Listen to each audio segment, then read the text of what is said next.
up a woolly bugger that I've been using a lot lately. This is going to be not done with your chenille, but we're going to do a little different body material for this fly, and that I've been really having a fun time with.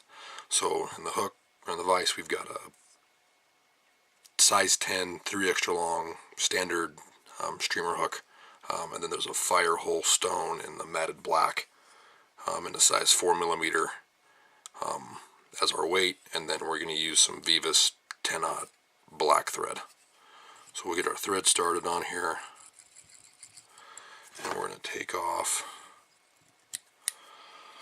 our excess, and then we're going to work our thread all the way here to the back. Then what we're going to use is some black marabou for our tail.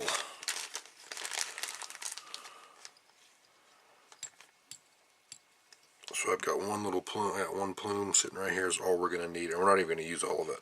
We're going to use just a little bit of it.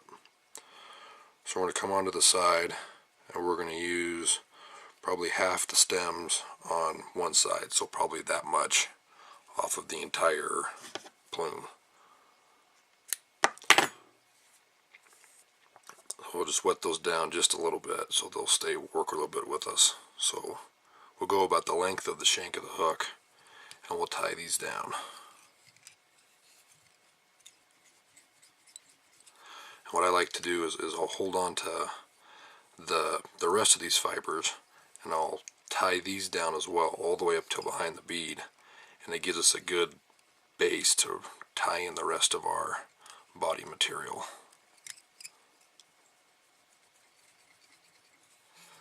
All that done, let's trim off all this excess that we got going on over here.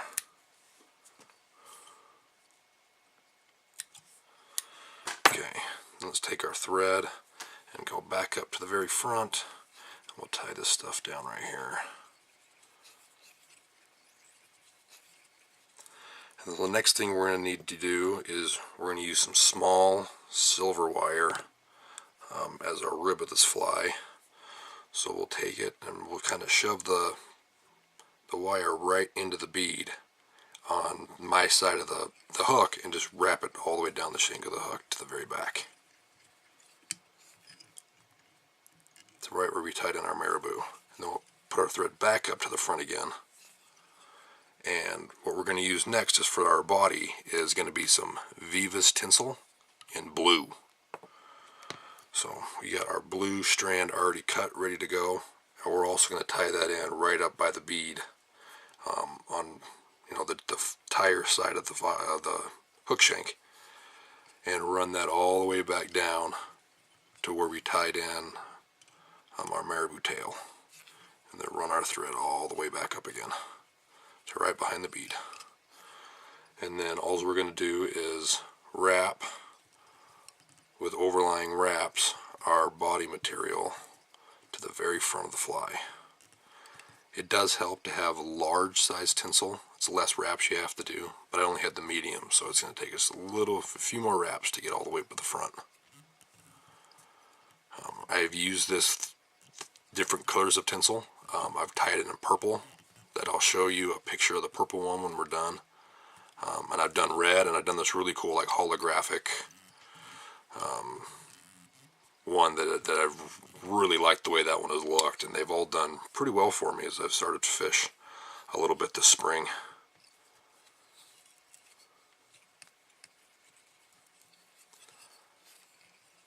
Alright, let's get this piece cut off. And then what we're going to use is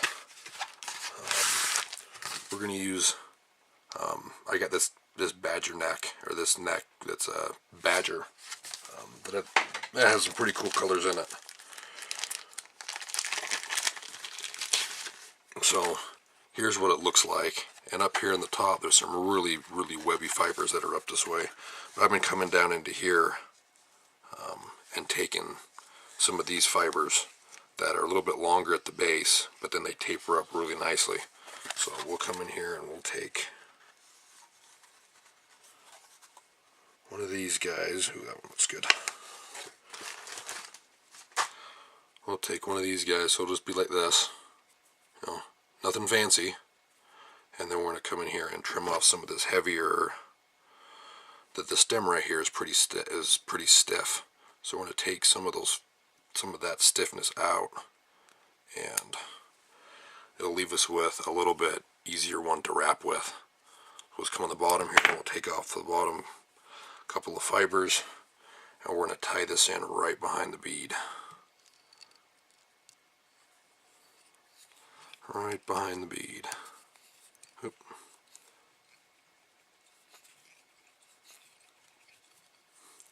And then we can just wrap right here, do a couple of wraps right here behind the bead, and then we can take some pretty decent, have some pretty decent gaps in between wraps as we're coming back this way. Then as we get back here, we can take our wire, we can tie this off right here, and then just wiggle our wire to make sure we capture all of this stuff and keep our hackle protected so it lasts a little bit longer. And so we're almost there. Now that we've gotten to the very back, to the very front of the fly, we can just tie off our wire, and we can just helicopter this guy off. And then what I like to do is I like to pull these fibers in the front just back just a little bit and create a little bit of a head right behind the bead, and it kind of pushes those fibers back just a little bit, and it helps seat that bead right in place. So we'll come in here, we'll whip finish.